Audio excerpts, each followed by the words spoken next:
हरे कृष्णा, राधे राधे।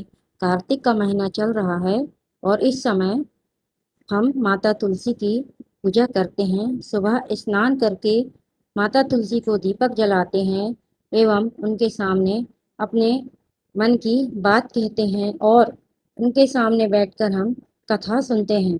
कथाओं को सुनने से पापों से मुक्ति मिलती है और बैकुंठ धाम की प्राप्ति होती है।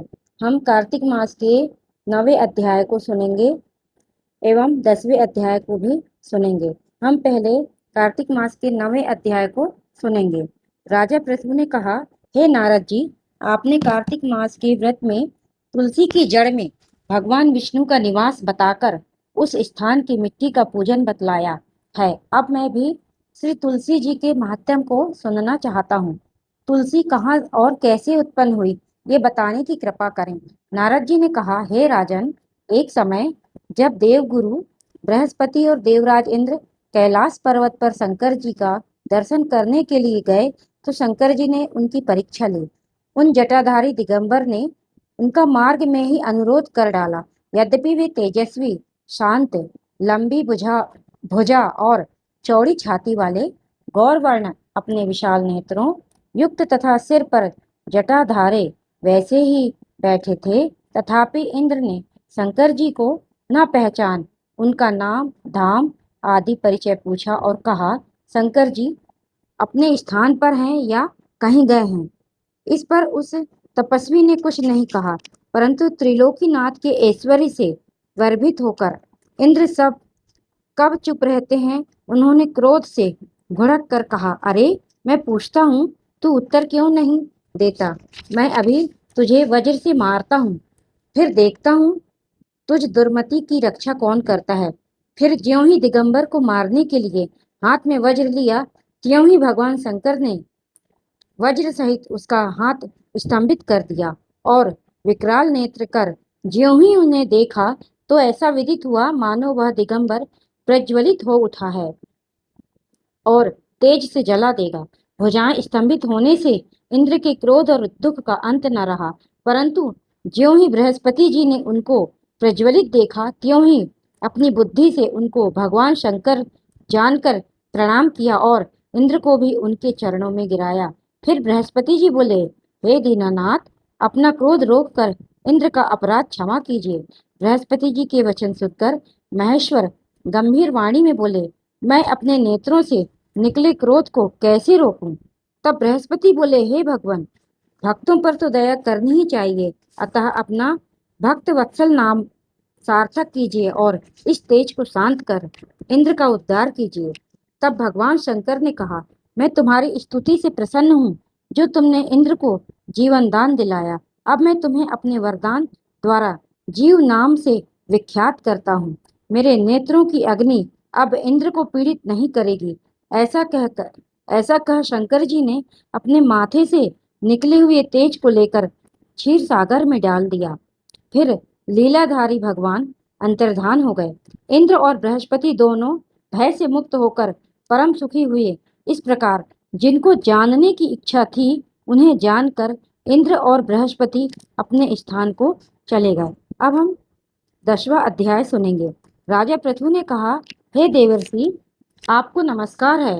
अब कृपा कर आप यह कहिए कि जिस समय भगवान शंकर ने माथे का तेज क्षीर सागर में डाल दिया, उस समय क्या हुआ? नारद जी ने कहा, हे राजन, जब शंकर जी ने तेज क्षीर सागर में डाल दिया तो वह शीघ्र ही बालक होकर गंगा सागर के संगम पर बैठकर संसार को भय देने वाला रुदन करने लगा।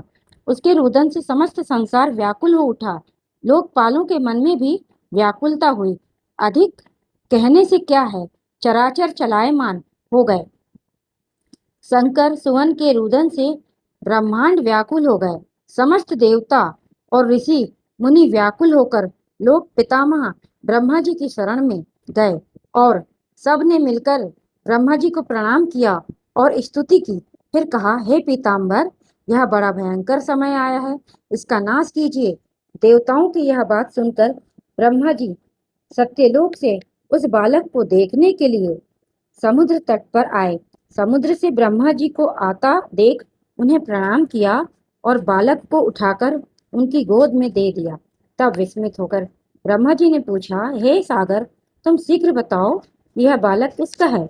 तब समुद्र ने कहा, हे प्रभु, यह तो मैं नहीं जानता, किंतु मुझे इतना अवश्य ज्ञात है कि यह गंगा सागर के संगम पर प्रकट हुआ है। अतः आप इस बालक का जाति, कर्म आदि संस्कार कीजिए। इसका जातक फल बताइए। नारद जी कहते हैं कि इधर तो सागर ब्रह्मा जी से ऐसे कह रहा है था, उधर सागर पुत्र भी ब्रह्मा जी के गले में हाथ डालकर कई बार बार उनको आकर्षण कर रहा था। अब तो उसने ब्रह्मा जी की गला जोर से पकड़ा कि वे पीड़ित हो नेत्रों से आंसू डालने लगे। किसी प्रकार उन्होंने अपने दोनों हाथ से जोर लगाकर गला छुड़ाया और सागर से कहा, सुनो, मैं तुम्हारे पुत्र का जातक फल कहता हूँ। मेरी आंखों से जो जल निकलता है, इस कारण इसका नाम जलंधर होगा। यह पैदा होने के साथ ही तरुण हो गया था।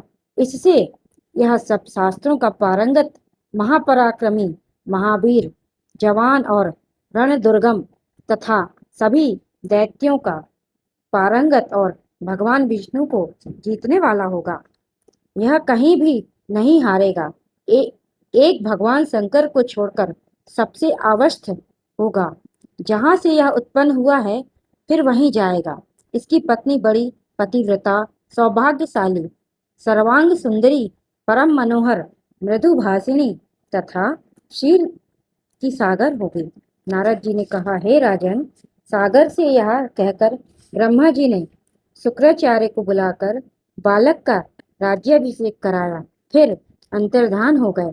अब तो उस बालक को देखकर सागर बहुत प्रसन्न हुआ और कितने ही उपाय से उसका पालन कर के बड़ा किया। फिर कालनेम नामक असुर को बुला उसकी वृंदा नाम की पुत्री से उनका विवाह करा दिया। अब शुक्राचार्य के प्रभाव से वह दैत्यों पर राज्य करने लगा। जय श्री कृष्णा। राधे राधे। हम प्रतिदिन कथा अवश्य सुने और अपने जीवन का कल्याण करें और हरे कृष्णा महामंत्र का जाप अवश्य करें। हरे कृष्ण कृष्ण कृष्ण हरे हरे, हरे राम राम राम हरे हरे। राधे राधे। आप पर माता तुलसी की कृपा दृष्टि बनी रहे। जय श्री कृष्ण।